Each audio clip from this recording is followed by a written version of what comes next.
443 voix pour, 4 voix contre.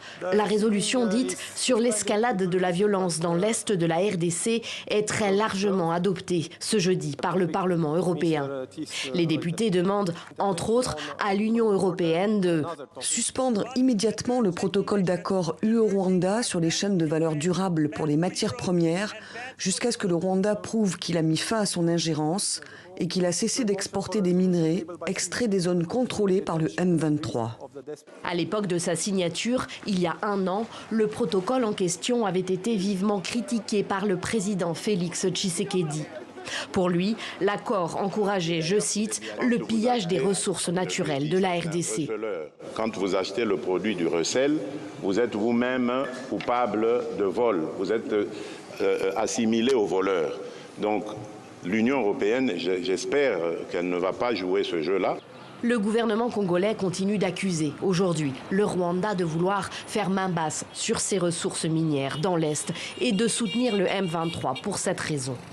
Cette prise de position du Parlement européen est une première victoire diplomatique, selon ce député national de la majorité présidentielle.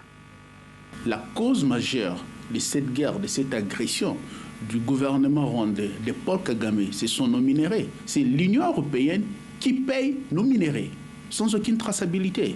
Et si aujourd'hui cet accord est annulé, nous savons que ça va atténuer, c'est déjà un pas de plus pour nous, au moment où nous sommes en train de nous battre au front.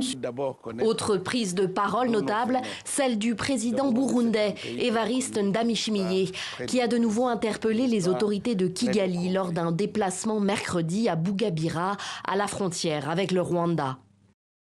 Le gouverneur a dit que nous avons un mauvais voisin. Il nous menace. Mais moi, je l'ai déjà mis en garde. On ne va pas se laisser faire. Préparez-vous et n'ayez pas peur. La RDC, de son côté, a fermé son espace aérien à tous les avions rwandais. Une mesure qui touche tout particulièrement les activités de Rwandair, la compagnie aérienne nationale rwandaise.